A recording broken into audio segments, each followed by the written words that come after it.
가장 고귀한 지식이라는 제목으로 여러분과 함께 은혜를 나누도록 하겠습니다. 여러분, 오늘 말씀을 시작하기 전에 우리 제목을 한번 크게 읽어볼까요? 오늘 제목 크게 읽어볼게요. 시작. 가장 고귀한 지식. 네, 한 번만 더 읽어볼까요? 가장 고귀한 지식. 네, 여러분, 지식이 무엇인가요? 지식.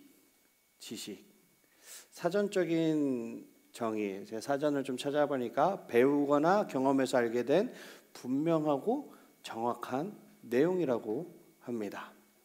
세상에는 수많은 지식들이 있어요. 그런데 그 중에서 가장 가치 있고 귀중하고 소중한 지식이 과연 무엇일까요? 화면에 이제 뜰 건데요. 우리 사진을 하나 볼까요? 이게 뭐예요? 그렇죠. 노벨상의 메달입니다. 노벨상은 화학자 노벨의 유언에 따라서 인류 문명의 발달에 가장 구체적으로 공헌한 사람이나 단체에게 주는 상입니다. 해마다 물리학, 화학, 그리고 생리학 및 의학, 문학, 평화, 그리고 경제학 이렇게 6부분의 수상자에게 상장과 상금 그리고 저 메달을 수여합니다. 순수 학문을 연구하는 사람들에게는 가장 권위 있는 상 중에 하나예요. 그러면은 이제 다음 화면을 한번 띄워주세요. 이 사람 누구예요? 그렇죠. 워렌 버핏입니다. 이 사람은 가장 뛰어난 투자가죠. 그죠? 투자가로 유명합니다. 이 워렌 버핏과의 점심 식사권을 두고선 경매에 붙입니다. 얼마일까요? 작년에 이 워렌 버핏과의 식사권이 246억에 낙찰이 되었습니다.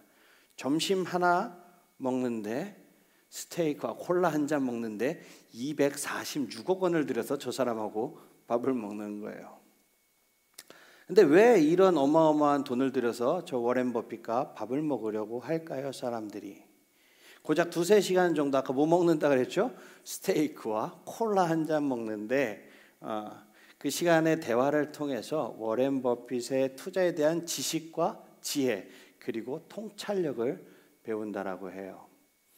세상 사람들이 가장 가치 있다고 여기는 지식은 대부분 성공이나 부와 명예에 관련된 것일 거예요. 이런 것들은 우리가 먹고 사는데 꼭 필요한 돈이나 학문적인 성취를 이루어서 명예를 얻는 것과 같은 거죠. 그런데 노벨상 수상에 걸맞는 지식이나 수익이 높은 투자 지식이 정말 세상에서 가치 있는 지식일까요?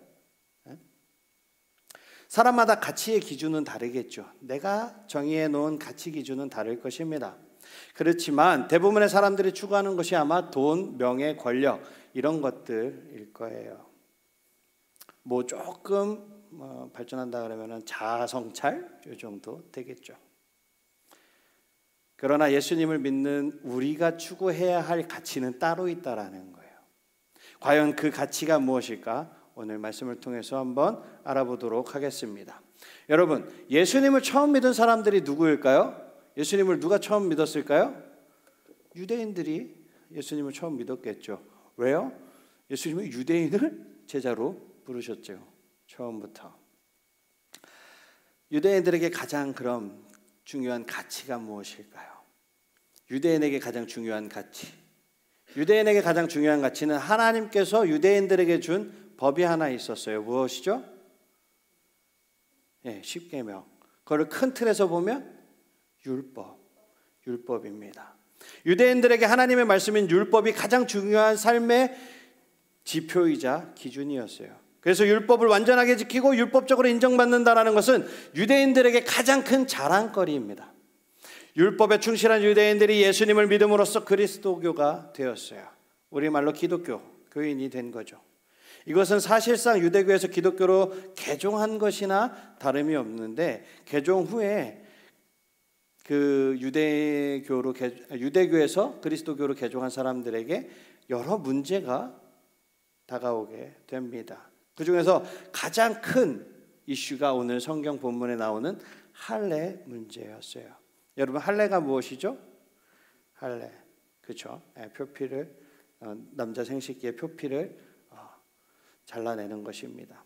유대인들에게 할례는 하나님과 맺은 언약의 증표이자 하나님의 백성을 나타내는 아주 매우 중요한 상징이에요. 포로기 이후에 곳곳에 흩어져 살게 된 유대인들은 다른 민족 사이에서 민족의 정체성을 유지하고 이방인과 구분하기 위해서 더욱 할례를 중요시하게 여겼어요.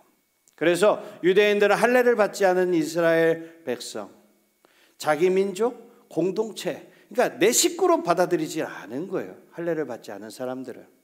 그래서 공적인 예배, 우리가 지금 이렇게 예배 드리고 있잖아요. 이 예배도 같이 드리지 않았습니다. 사진 하나만 띄워주실래요? 우리 사진을 보면 글씨가 잘 보이나요? 자, 이쪽에 보이는 게 뭐죠? 지성소, 성소. 지금으로 따지면 하나님을 만나는 곳이에요.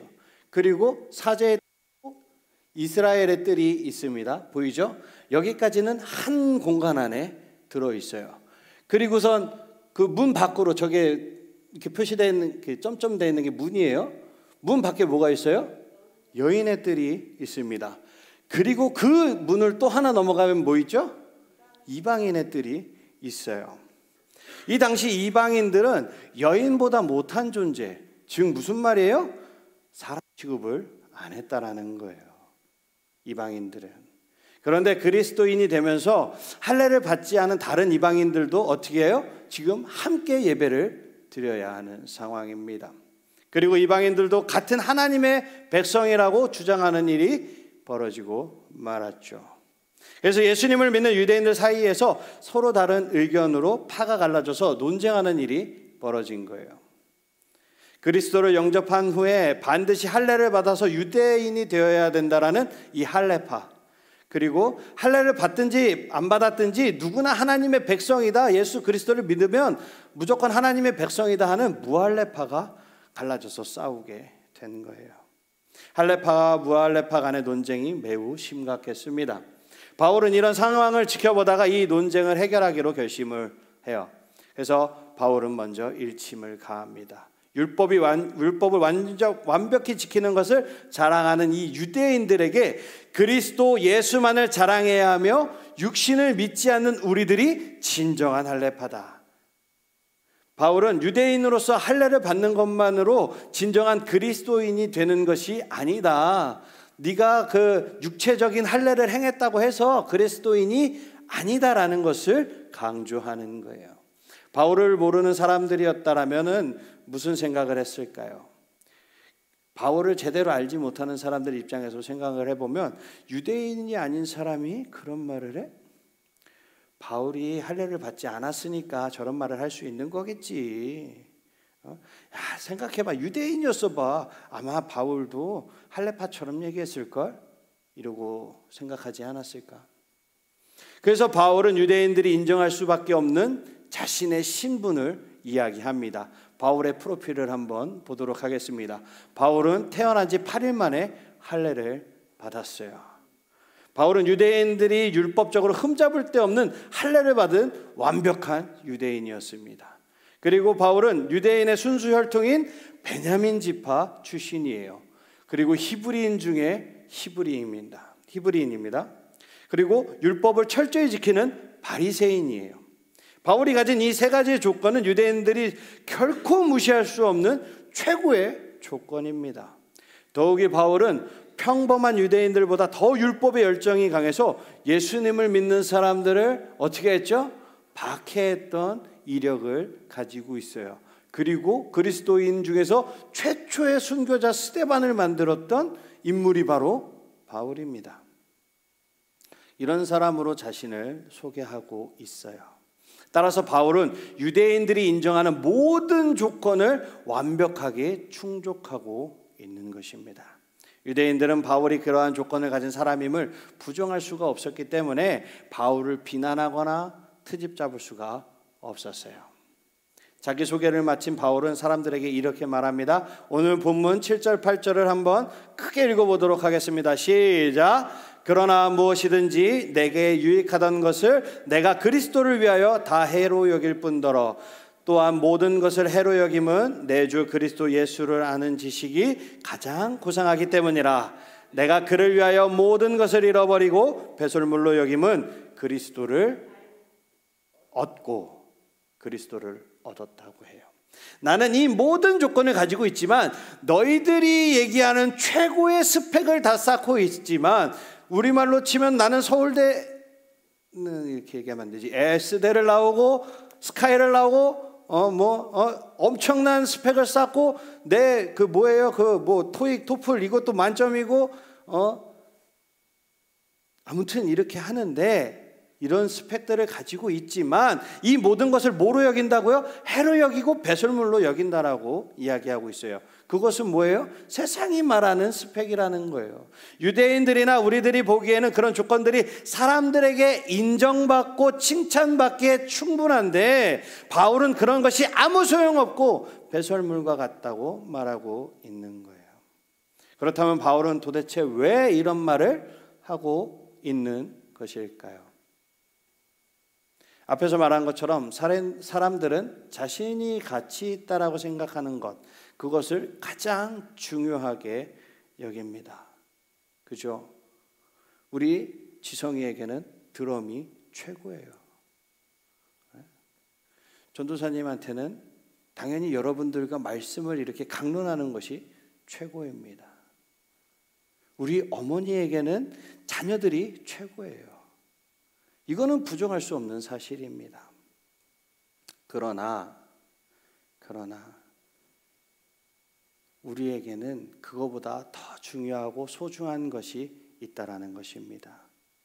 유대인들에게는 율법이 가장 중요한 것으로 여겨졌지만 바울에게 율법은 그리 중요한 것이 아니었다라는 거예요. 바울에게 있어서 가장 가치 있는 것은 오직 예수 그리스도를 아는 지식이라는 것입니다. 바울은 예수 그리스도를 믿음으로써 죄를 사함을 받고 새로운 생명을 얻게 되었죠. 바울에게 있어서 율법의 행함은 더 이상 구원의 조건이 아니었습니다. 그래서 바울은 하나님의 백성인지 아닌지를 구분하는 기준이 할례가 될 수 없다라는 것을 말하고 있는 거예요. 9절을 우리 함께 읽어볼까요? 그 안에서 발견되려 함이니 내가 가진 의는 율법에서 난 것이 아니요 오직 곧 믿음으로 하나님께로부터 난 은혜라. 아멘. 바울은 자신이 가진 의, 즉 구원받고 예수 그리스도를 얻게 된 것은 율법에서 나온 것이 아님을 고백하고 있는 거예요. 이러한 고백을 통해서 우리는 바울에게는 예수님을 믿음으로 구원받게 된 것이 세상에서 가장 귀중한 가치라는 것을 알 수 있습니다. 세상에서 성공하고 세상에서 잘나고 세상 사람들이 우러러보고 세상 사람들이 부러워하는 것이 내 삶의 기준이고 가치가 아니라는 거예요. 오직 그리스도 예수를 아는 것만이, 예수가 내 안에 살아 움직이는 것만이 최고의 가치라는 것입니다. 여러분, 유대주의자들은 율법에 충실했던 자들이에요. 하지만 율법을 잘 지키고 잘 안다고 해서 하나님을 잘 아는 것은 아닙니다. 내가 성경을 수백 번 수천 독을 했다 그래서 하나님을 잘 아는 것은 아니에요. 하나님을 잘 아는 사람은 하나님의 뜻에 따라 행하고 하나님의 뜻에 따라 순종하는 사람입니다. 내가 성경에 대해서 줄줄줄줄 외우고 마태복음 1장 1절에 뭐가 있고 요한계시록에 뭐가 있고 다 안다고 해서 하나님을 아는 것이 아니에요. 그 말씀에 따라 행하고 그 말씀에 따라서 순종하는 사람이 하나님의 뜻을 따라 사는 거예요. 그것이 하나님을 잘 아는 사람입니다. 바울은 그래서 율법에 치중하기보다 그 속에 담긴 하나님의 뜻에 따라 행하고 순종하라고 우리에게 말씀하고 있는 것입니다. 할례라는 율법의 기준보다는 더 많은 이들에게 예수 그리스도의 생명을 얻게 하는 것이 더 중요한 것임을 알았던 거예요. 이것이 바로 우리가 개혁주의 생명신학 7대 실천 운동에서 배웠던 신학 회복 운동입니다. 신학이나 다른 모든 학문들은 하나님께서 주셨어요. 그렇기 때문에 하나님의 뜻을 이루고 생명을 살리는데 사용이 되어야 한다는 거예요. 우리 후리가 간호대를 갈 거예요. 간호대를 왜 갑니까? 왜 가요? 생명을 살리기 위해서 가는 거 아니에요? 사람을 고치려고 가는 거 아니에요? 네? 그렇지 않습니까? 미술을 왜 합니까? 그냥 잘해서 할 게 없어서? 할 줄 아는 게 이것밖에 없어서? 아니요. 지금은 그럴 수 있어요. 지금은 그런 생각을 할 수 있지만 그 미술을 통해서 미술 치료를 할 수도 있고요. 그 미술을 통해서 세상 사람들에게 희망을 줄 수 있고요. 생명을 불어넣어 줄 수 있는 거예요.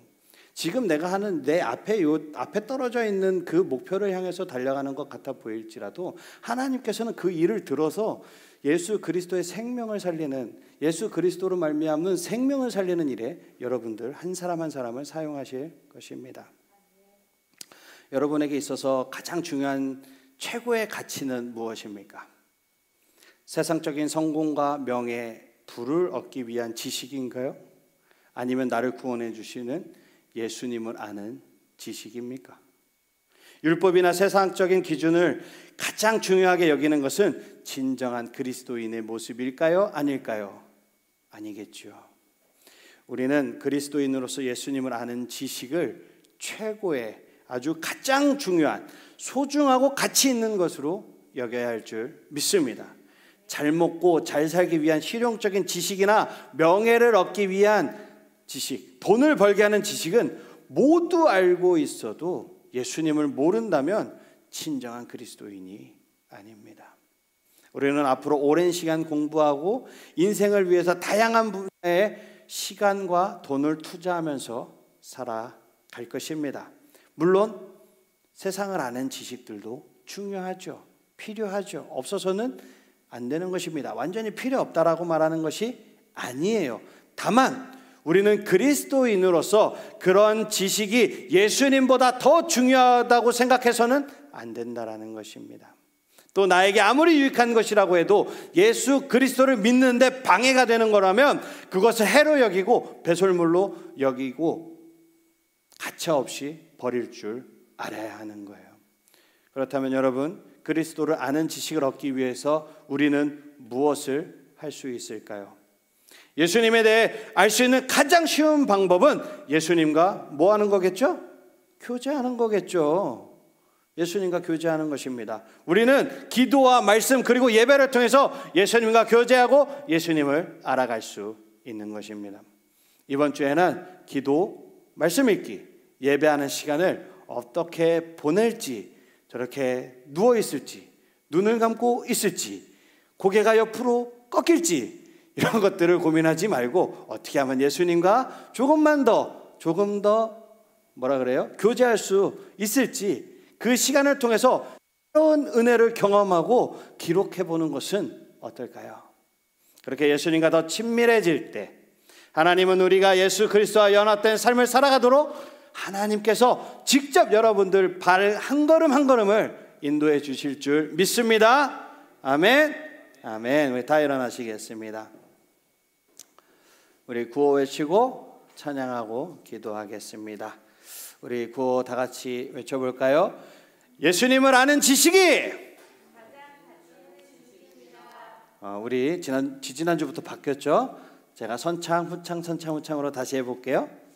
예수님을 아는 지식이 가장 가치 있는 지식입니다. 예수님을 아는 지식이 가장 가치 있는 지식입니다. 아멘. 할렐루야. 주님 큰 영광 받으소서. 찬양하고